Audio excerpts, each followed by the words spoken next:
What's up, y'all? We back for another episode of Love and Marriage Huntsville, season 6, episode 13, child.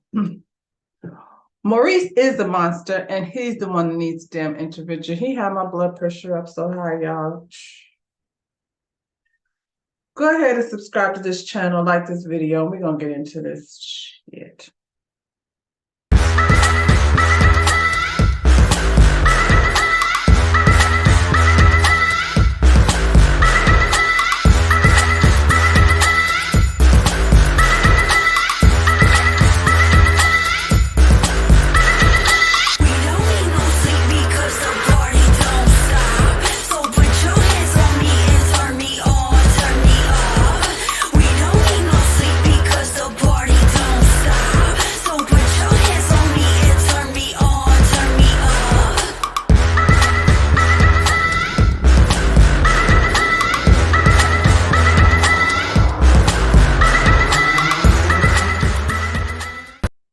Okay, so Maurice did this little interview with Carlos King. And child, I don't know how Kimmy stood up there and listened to this man like lie, basically. That's what he does. He's just a big fat liar. On top of everything else that bad that I can say about Maurice. Maurice literally had my head about to explode during this episode. But I'm gonna start with this little interview. So first, he had Carlos was like, people don't like you calling. First of all, he referred to Maurice Jr. as a man. Stop calling 15-year-old, 14-year-olds a man. He is not a man. He is not. He's still a boy that needs guidance. And guidance that, unfortunately for him, that he won't be getting from his father. He's blessed to have someone like Kimmy, but Kimmy is going through some things, and shit, raising a teenager take a lot of work. I said last week, Maurice Jr. just need to go home with his mama, but for some reason, all the women in the circle want to make sure that Maurice is happy with his inconsiderate ass. So this is what he came up with as a definition for monster. Kaiwa is back on the show this season. When we first met Monster was this cute kid, right? Like this cute kid who was just trying to figure out this stepmom that he had in terms of, this is my new normal. This man is now a teenager. He's a man. First of all, before I get to the question, a lot of people are upset that y'all still call him Monster. And they want you to stop calling this black man Monster. What do you have to say about that? Monster's a very polarizing figure, right? And if they call 50 Cent Monster, everybody was like, man, Monster's out here doing it, right? If you see somebody on a football field, you say he's balling, they call him a monster. If you see a tycoon out here in business, they call him a monster. It's polarizing because you could also see a person in prison and they'll call him a monster, right? At the end of the day, my son is getting the input from not just me, but everybody around him is successful. He's going to be a monster. He's already a monster too. So the way you see the word monster is not the negative connotation of but it's fine. I'm about to say beast, but beast can also be seen a positive way. So monster is not that he's this perceived murderer, gang, or like this horrible person. You see it more as, my son is a monster because he's going to become a beast in business and in his life and create his own, wealth based on the foundation that we left. So that's the reason why the name became what it was. Absolutely. It initially started out as Daddy's Little Monster, and then the Daddy's Little part dropped off. So then it was like it stuck. A threatening force. These are some of the definitions of monster. So I want people to know: a threatening force, a person of unnatural or extreme ugliness, deformity, wickedness, or cruelty, one that is highly successful. That's a definition of monster. Look it up, Merriam-Webster. So it's polarizing. He's going to be highly successful. We'll check back in on Reality with the King in about 10 years. All right, y'all? Meet me back here in 10 years. Hey, listen, I'm going to tell you this. Today, we're what? 2 days past 6/22/22? Okay. I'm in a different world right now, guys. God let Kimmy live. And congratulations on that. So is it a year or 2 years? It's a year. It's 1 year. All of this in 1 year. In 1 year. I'm like, bro, I'm on 12 right now. I'm on 12 right now. So my audience knows June 22nd is when Kimmy found out she was diagnosed with breast cancer. We're celebrating a year later that our girl is cancer free, and I don't know why it seemed like it was long ago, but it's been a short year. But it goes to show you God's favor and grace and mercy on Kimmy's life, and it's beautiful to even acknowledge that, and we're going to keep acknowledging that. Going back to Monster. Talk to me about the conversation you and Kimmy had today while y'all were at the painting scene in tonight's episode, where she strongly feels that Monster doesn't have enough chores to do that helps her out. That what you're doing is giving him these boot camp activities to where he has to wake up at 5:30 in the morning and do these exercises. And the exercises that Kimmy wants him to do includes washing dishes and helping clean up the crib. So and you seem to struggle with that. Why is that a struggle? Is it because, let's have an honest conversation. Mm-hmm. Is it because I, like you, grew up in a household to where me included, me and my 6 brothers were not responsible for cleaning. My sisters were. We were responsible for shoving the snow, taking out the trash, and doing quote unquote manly stuff. Is that your thought process when it comes to your son?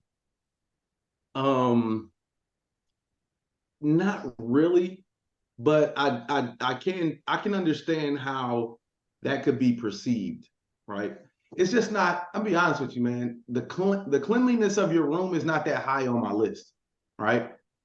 You getting good grades in school, that matters, because that's something that people in the outside world make judgment calls on, right? You performing well in whatever you do, right? I'm working on the training as far as behaviors are concerned. And if you keep your room clean or not, that doesn't necessarily translate over into other things. Now, if I see studies that say cleaning up your room is going to help you get better grades, hey, we're starting at the room getting clean, right? If cleaning up your room is going to help you pursue your dreams more, then hey, let's start with the room. But to me, I think that there's a training for hard work that I want Monster to understand that, listen, it doesn't matter what you do. And Carlos, you know firsthand, every single thing that you do and any idea that you have, it comes a ton of work for years before someone says, oh, you're an overnight success. Yes. And that's the mentality, I think, that I would like for him to have, just because in this world of Instagram and Insta fame, right, you don't feel like you might have to put in the work for longevity. And I think that I need him to understand that if he builds it and he builds the character for success, then he'll be all right. We'll make sure the room is clean when you get the money. Well, when he gets the money, he'll hire housekeeping. Like we ain't got a housekeeper. Because we do. That means somebody wants to outsource some of this work. Just saying. Molly the maid at your service. So this is the thing, like about people like Maurice, he conveniently left a lot out. Like he gave you the definitions that he wanted you to hear, but he left some out. Like, and this is Webster's definition, so I guess this is where he got it from, but an animal of strange or terrifying shape. Well, Monster ain't that. He's a very good-looking young man, so that ain't it. One unusually large for its kind. Well, that's not what he is. A mystical monster, or, not a monster truck or anything like that. An animal or planet of abnormal form or structure, kind of like the abnormal form and structure of Maurice's head, because it's real abnormal and kind of monstrous in the cronial. One who deviates from normal or acceptable behavior or character. An immoral monster. Again, much like Maurice. Mo, seems like you're the monster. You know, like your immoral behavior that you exhibit towards your wife. Mr. I need sex every day, even whether you feel good or not. A threatening force. Okay, he pulled that one out of there. Something monstrous, especially a person of unnatural or extreme ugliness, deformity, wickedness, or cruelty. See, again, this sounds like Maurice. Because he's wicked. His head is kind of deformed. Cruel, 100% cruel. These are descriptions like it seems as though the couple that you did pick out to describe your son left the other descriptions basically a description of you, because it sounds a lot like you. One that is highly successful. So out of 5, he only pointed out 2. He left out all the other things. Stop calling the boy monster. He said he doesn't want to be called monster, for God's sake. So after he gave you, this is the thing, people that like want to give you part of the truth makes you feel suspect, like you trying to, I hate to use the term gaslight. I guess it's a little bit gaslighting because you're trying to convince me to see some shit that ain't really a thing. At the end of the day, he don't want to be called monster. Most kids outgrow their nickname. Hell, when I was a kid, my cousin, I had a poo-poo and a dookie doll. Now, nobody wants to be called that like for the rest of their life. I'm just saying. Anyway, Carlos asked him about sex. We all know that Kimmy said that her sex drive is not, not where it used to be. And we sat up here and act like we were so shocked by that, which I'm not understanding why that's so shocking. I'm not understanding why someone who is going through chemo, something designed to kill all of the bad cells in your body, it seems like you barely would have the energy to sit up, let alone have sex. And I would imagine, according to this cruel ass monster, you don't need to sit up. All you need to do is roll over. These are things that came out of his mouth. So I'm just not understanding. But anyway, Carlos asked him, like, how did he feel about what the people said? This fool said, he's not somebody that wants sex, he needs it. So this is what he said, y'all. I am loving this interview. You have no idea. This is context for Dr. Francis' situation too. I was looking for a compromise. I didn't want to go to couples therapy because I knew what was going to happen. Other people's problems were going to get forced into our relationship, and then it was going to be those uncomfortable moments that we're talking about their problems, right? So I was like, listen, if I'm drained at this conference, I'll be good. You can't have, listen, you literally cannot have a bad attitude if you're having sex twice a day. It's impossible. Listen, it's such a calming force that you cannot be upset. Go watch The Wolf of Wall Street. One of my favorite movies, by the way. Exactly. When I forgot who, I think it was Matthew McConaughey was talking to Jordan, and he said, listen, get 2 out and you're not gonna have, bad decisions and anxiety.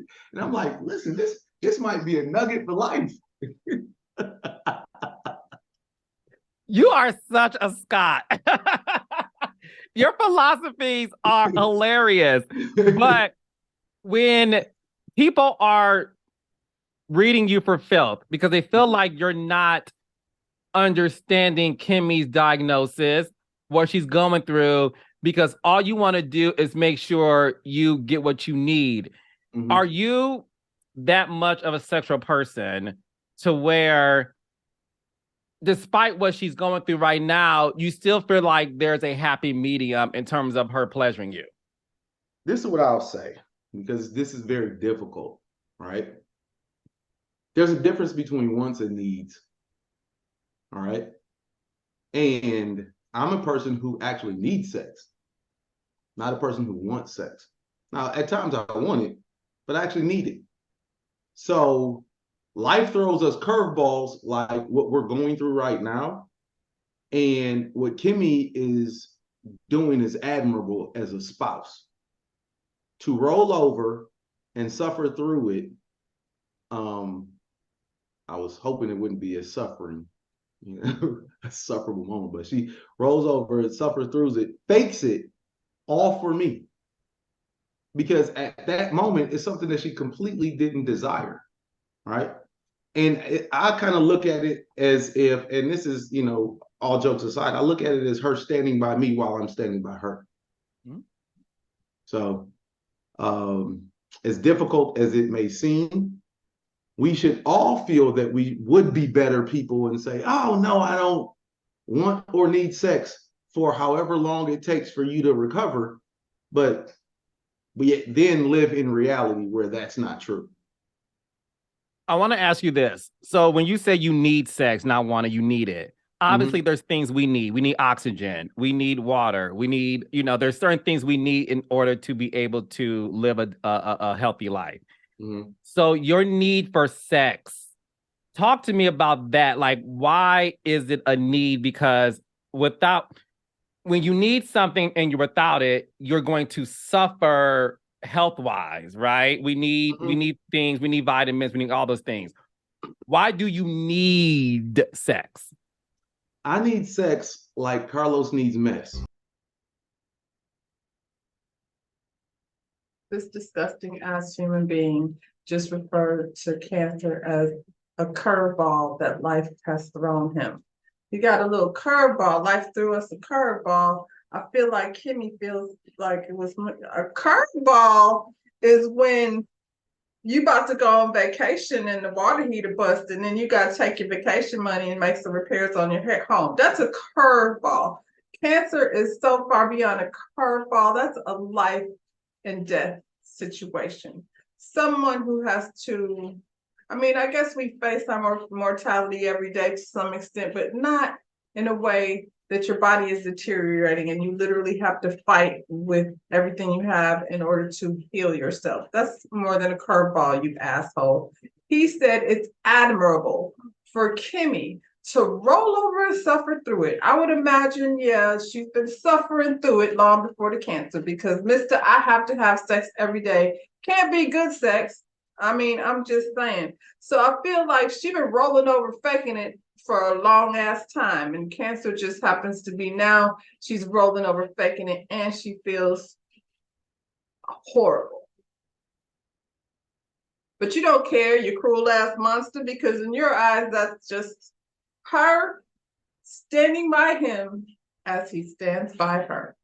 Yes, ladies and gentlemen, Maurice feels like him being by his wife's side while she fights cancer is equal to him not having sex. So therefore, she gonna go ahead and make sure this nigga gets a nut because, well, he needs it. He doesn't just want it. He said, like, you think that you'd be the bigger person and you like be this great person and, say, I'll tough it out and be there with you and I'll do without sex until you feel up to it. But that's just not reality. Even under these circumstances, that's just not reality. And what does that mean? That means if you don't keep having sex with him, he's gonna go find somewhere to do it. Well, I feel like, that's always on the table, Maurice. I feel like that's always on the table. The fact that she has, been fighting cancer, that's, like you said, that's just curveball because, what if she's tired? What if she's mad? Honey, if I'm mad, please don't think I'm a roll over anyway and admirably suffer through your little tiny dumb dick. Ugh. Another thing that was kind of annoying is how Carlos wants to be such a part of the toxic boys. When he asked Maurice, like, why is it that you needed, like, explain that, he never answered the question. His answer is, I need sex like Carlos needs mess. And then we laughing and acting like this is not as horrible as it actually is. So now we go sit here. Now we're gonna sit here and finish this dumbass meeting where, on top of everything else that Maurice is, that's come out of his mouth, disgusting ass nigga, he is explaining to Kimmy why. Well, I thought he was there, honestly, to talk about Monster, but I guess now we're here to talk about Kiowa. This nigga's dumb.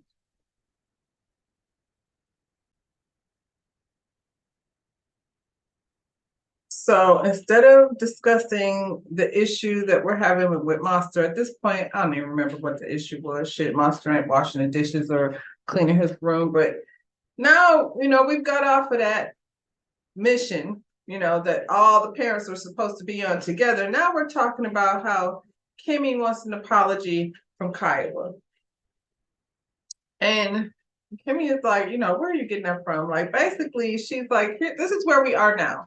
Kimmy and Kiowa are getting along. I'm not sure, like, what it is, type of relationship, type of sister-wives situation. Like, maybe he feels like on them days where Kimmy ain't really in the mood to admirably roll over and suffer through it. Maybe, Kiowa might be interested in a little bend over action just for the sake of good old times. I don't know, but right now, they're getting along fine. And what they need to discuss is Maurice Jr., not, this whole apology.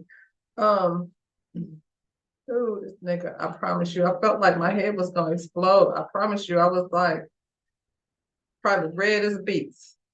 So now that he's drudged up this old shit, Kimmy feels like Kiowa perpetuated this whole situation of her being a side chick. And somehow for Kimmy, that lacks integrity. And I'm gonna disagree with Kimmy on that one because now she done mentioned before, when she last season, she saw this nigga on Instagram and then she took her son down to the barbershop to shoot her shot.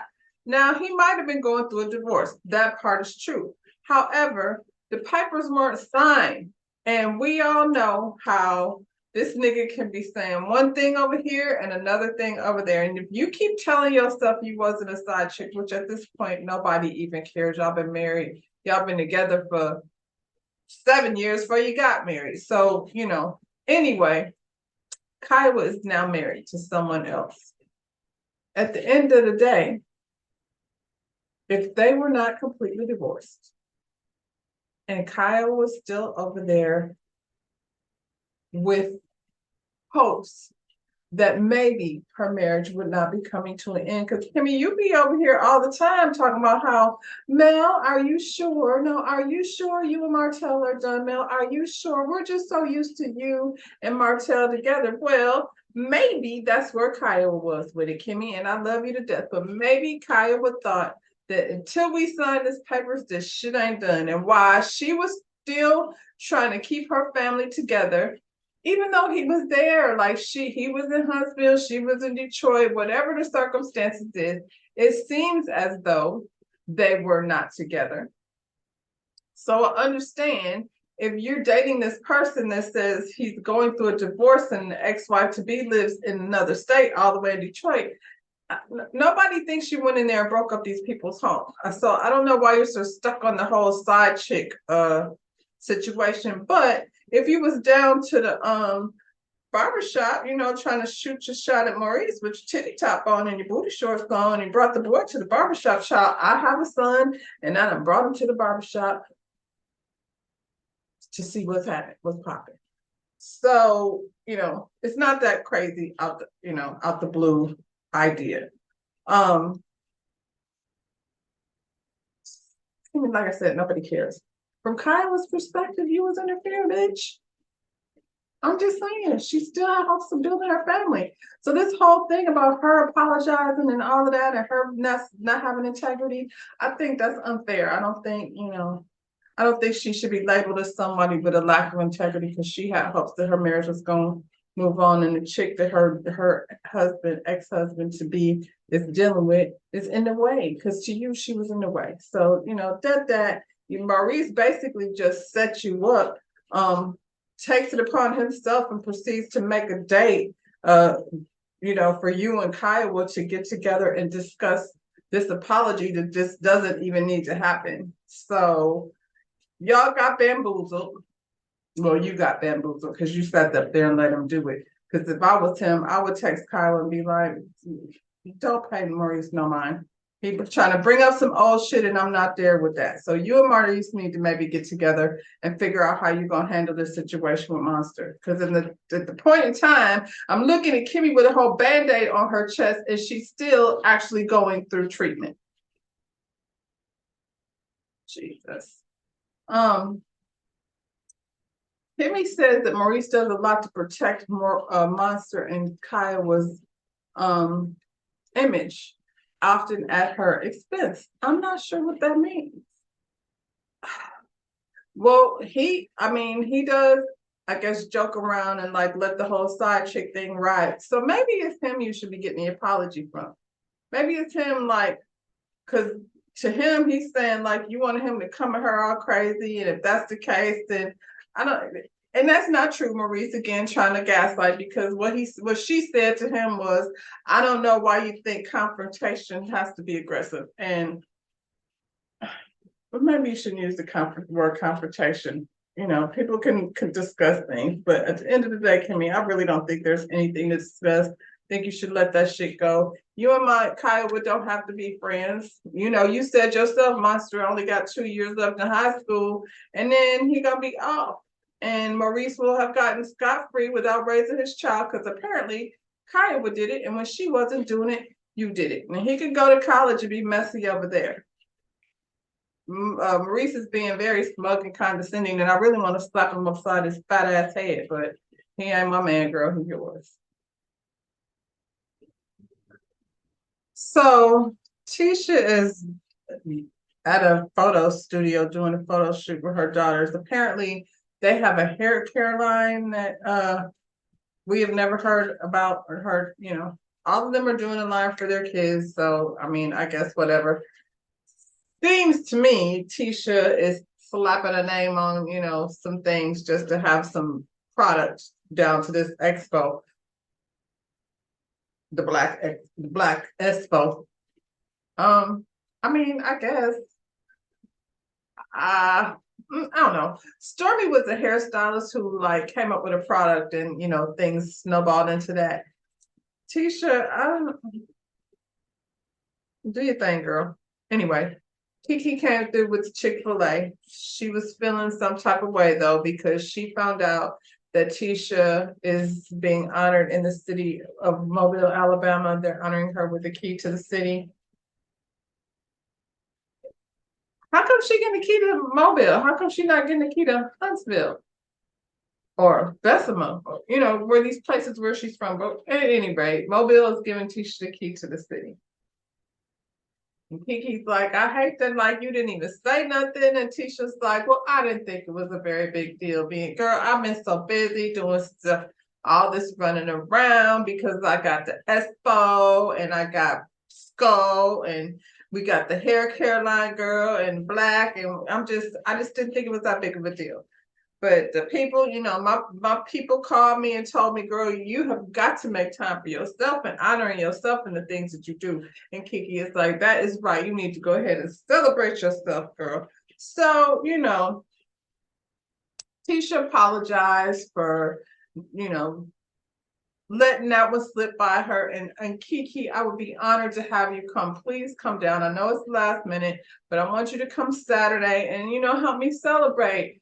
getting the key to the city because apparently it's a big thing, and I would love to have you be there. And Kiki is like, "Girl, you got it. I'm there." So Mel and Kimmy meet up at this wellness spa.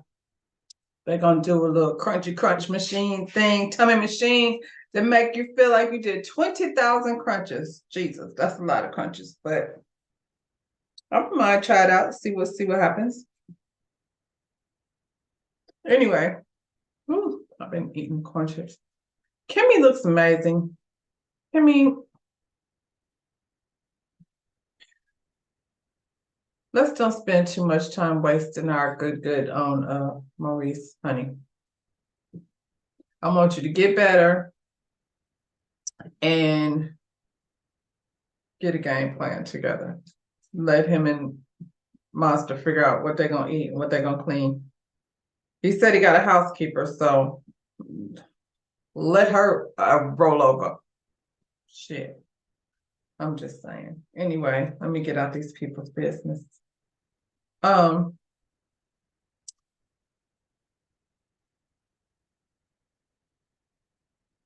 asks her how she's been, and she says the hardest part has been her being tired. Like she's tired all the time. I imagine she is. And then, Mel said, well, I'm sure Maurice and Monster are helping out. And she's like, not really, no. They're part of the biggest part of my stress. They're not. Monster is 16 years old. We know what that's like. And, Maurice the Monster don't feel like he needs to do anything around the house except get his little tang-a-lang tweaked on. Asshole.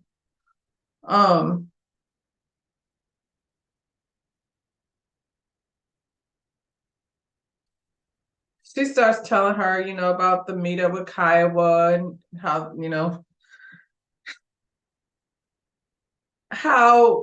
the whole rumor of her being a side chick and her like being the reason behind the breakup in their marriage. And Mary was like, well, did you have anything to do with that? Like, she said, I heard the streets talking, like I heard a lot of things said, but I never asked you directly. We have never talked about that. And, Kimmy is like, of course not. She keeps on stressing the fact that they were done. But by the time I came along, they were over, except the part where only Maurice was saying that, Kimmy, because Kiowa thought that there was still a possibility. Therefore, that's why all this shit came to be.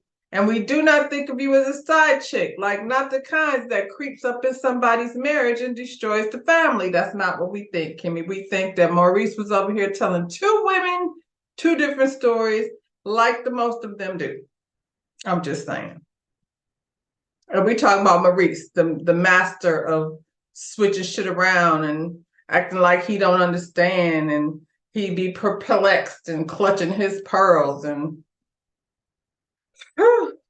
child. Anyway, they talk about the Espo, and Mel asked Kimmy what she think about it, and Kimmy was like, well, you was the one that was pretty much acting like you ain't doing it. And Mel was like, look, I talked to Tisha. We had a good discussion about how she's not gonna press me. I'm not feeling up to it. I'm not trying to be always in no space with Martell. And even if he wasn't a part of it, I probably still wouldn't be a part of it based on the way things played out. But she's, wasn't pressuring me. She seemed like she understood. She was, just talking about the whole court situation and how stressful that is. And Kimmy's been, I don't know that she's been through, well, I guess she's been through at least a divorce or the separation with Jalen's father. So she understands what it's like trying to parent a child after the marriage or relationship is no longer a thing. It's, challenging for most, I'm sure. And then when your ex is a psychopath and has hired on his psychopath baby mama to be in cahoots with the whole any nonsense that he has decided he wants to plot against his ex-wife, to punish her for divorcing him, well, I'm sure it's a little bit added stress. Kimmy is like, at some point, y'all are gonna have to figure out how to meet in the middle. And Mel is looking at her like, if that were a thing, like if Martell wasn't the person that you were meeting in the middle, because he doesn't understand that. under, you know, his way of thinking, it's everybody do what Martell says to, but that's what Maurice is doing over there. Maybe that's his example. Maurice over here trying to tell Martell how to get his ex-wife and his new thing in line together, and that ain't what that's gonna be. So Kimmy, not everybody, you know, can be so. You met in the middle, not with Kyle. Ask Maurice. You need an apology, child. So anyway. So Kiki comes over to the hair salon while Tisha is getting her hair braided. Apparently she did not make it to Mobile. Kiki's sitting there having hot flashes. She fanning herself. Tisha's like, "Are you okay? Like, what is going on?" She's like, "Yeah, it's, you know, it's the methadone, child. It's making me have all these hot flashes." So the methadone is there for her to take because we know she had Kiki. First, you said it was a little thing where you was taking pills out of people's medicine cabinet. I feel like, Kiki, what is going on? We keep getting little more bits and pieces of this story. Anyway, she's on methadone. It's causing her to have hot flashes. And the methadone is there, you know, I guess, so she won't have to deal with the withdrawals, because the withdrawals are apparently, you know, a motherfucker. I do not know. However, I'm confused a little bit, Kiki. Kiki says she feels like she's done. She's ready to be weaned off of it. She's been taking it for a while. She said about a year. So was she just toughing it out before that? I'm confused. Like, I need to know when this whole thing happened, because I thought she was supposed to be part of the show, and it feels like a long time ago. Kiki,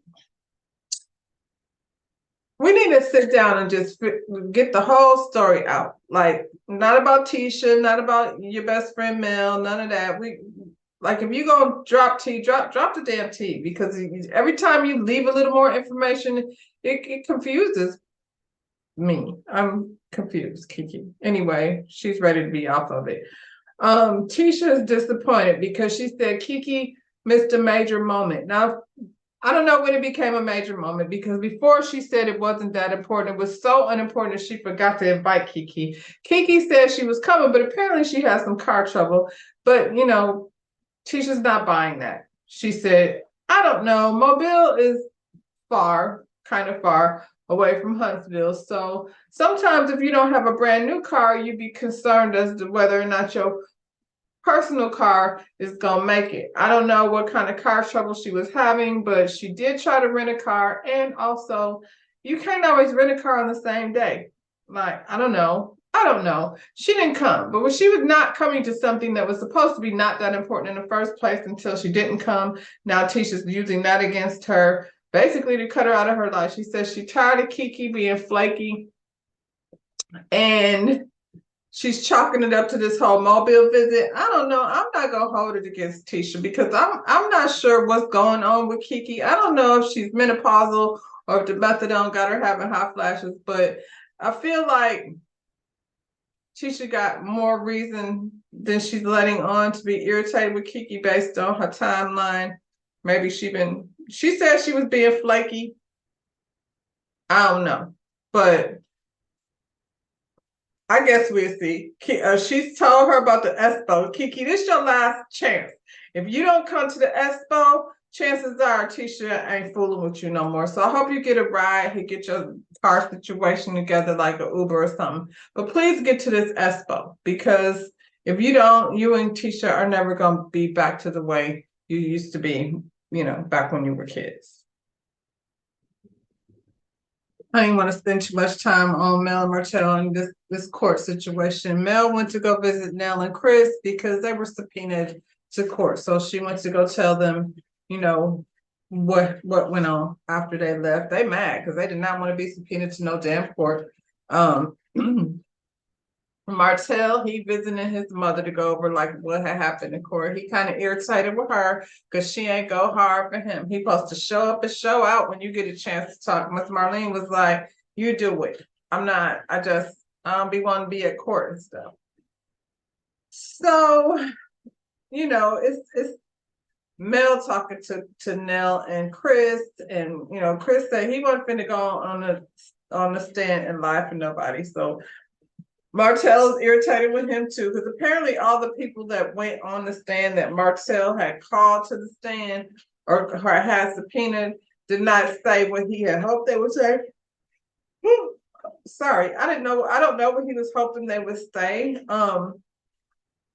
I'm sure everybody sees Mel as a great mother and they see him as a good father. So you're not gonna get them to say nothing bad against Mel. I mean, even though you got this girl that you recruited over there to do your dirty work, that's I don't see that happening. Mel is a good mom. Like Mel is the one that's able to support the family and give them a stable situation, because it appears as though Chris is the owner of that house you living in, and Chris said the house is for sale. Actually, the house is not just for sale, it's under contract. That means somebody is in process of trying to buy it. Now, I don't know if they bought it or if any of that went through, but if that's probably not going to change the fact that whether they bought it or not, the house is still for sale. And so that means you're going to need to make a situation, find somewhere to stay. Oh, I don't know. Maybe you could stay over there with Ariane for a while. I'm just saying, since y'all are family, everything over here celebrating, 4th of July and such together with all 5 of your kids. So I don't know which one is missing, but maybe, if Ariane wasn't the babysitter, we would have a full count of all the children. She should take a beat from K +8 and like maybe take attendance before, This is what you do, Ariane. You get 6 popsicles because that's what you like to feed the kids. So when you take an inventory of the children, pass out popsicles, and if you have any left over, that means not all the children have been accounted for. You gotta help this girl out a little bit. Anyway, so that's how that panned out. Apparently, the judge chastised Mel for not giving Martell her phone number. I mean, we see what he does, but judges can be biased. We know that. And Martell said, he won. Shoot. But when the day was over, he said the judge went ahead and sent him her phone number. Now, at first I was like, who number? Her number or Mel's number? Judge, did you send Martell your phone number, or was he talking about Mel? Did you send her Mel's phone number? Mel's phone number. I don't know, Judge. I hope it was Mel's phone number, because I don't think that's protocol. I don't think the judge is supposed to be sending out her number to plaintiffs and defendants and things. But, hey, I don't know. I ain't been to court, but I was just asking. So, y'all, Kimmy meets up with Kyla. And what should have happened is they should have stuck to the conversation of Monster, and that's not what happened. Kimmy started off, on her sweet shit like she does with Maurice when she's trying to convince him of things. Like, I feel like she uses that same voice on Kaya. Well, Kaya was sitting there looking at her like she could be anywhere else besides sitting there, but she's going to do this shit. First of all, I feel like Kiowa does not have any interest of being, like, she's kind of like Monster. Like, they don't really be feeling comfortable in front of the camera, especially to be discussing something so personal. So Kimmy is like, how did the conversation go with Monster? And of course, Kiowa is like, I know my son, and he wants his mother. And, she's like, I mean, Kiowa lives in Detroit. They live in Huntsville, Alabama. She's like, I want to make it happen. I just don't know how. This is how, Kiowa. Take your son home. I don't understand why this is even a thing. I don't know why you are, because at this point, Monster's old enough to decide what he wants to do. I don't know why you are so still willing to compromise with Monster, Maurice the Monster. because I don't feel like he needs to be compromised with. If anything, he gonna do more damage to your child than good. Take the boy home. You got a husband. I don't know what his relationship is with his husband, but send his ass down there on the summers and go back to the way it was. There is no way in the world I would be leaving my son there. But child, I guess. Especially since Monster has absolutely no desire, like, to be on television. When he said he wanted to see you more, that's way happier than he's ever looked when going to football practice or any of these things that we have seen him do. So we skirt a little bit past that, and then Kimmy brings up the bullshit. Now, she doesn't just go straight into the bullshit. She does that thing that Kimmy does. And when we first started out, I just know I was just trying to convince Maurice, you got to look at things from her perspective and put myself in her shoes as a single mom. And she just really sitting up there trying to convince Kiowa how she used to go hard for her on her behalf. And Kyle was looking at her like, bitch, you wasn't going hard for me when you was down to the barbershop trying to seduce the man that I was not divorced from yet. So that had happened. And, Kimmy goes on and on and on. I guess Maurice is rubbing off on her because it took her a whole long ways to get to, and I was like, and when y'all, and I just, and the people said, and Kai was saying, I ain't got nothing to do with what the people said. I don't be doing interviews. I don't be out there like that. At the end of the day, Kimmy, since you were doing such a great job of putting yourself in Kiowa's shoes, put herself in your shoes, put yourself in her shoes right now, because in Kiowa's eyes, that's what happened. Her and her husband were going through a divorce, and here came you. Now,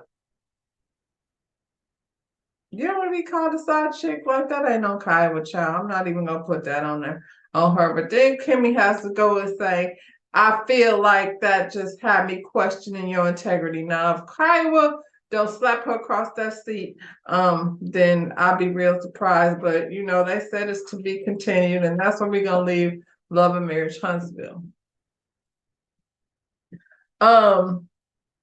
It's the day after the 4th of July. I'm gonna go ahead and upload this video. And if they put anything else on Insta story or Twitter or anything else, I'm not involved. I'm not involved. We'll talk about it next week. And that's it. That's all, y'all. Don't forget to like this video, subscribe to my channel, and we'll see you on the next one. Bye.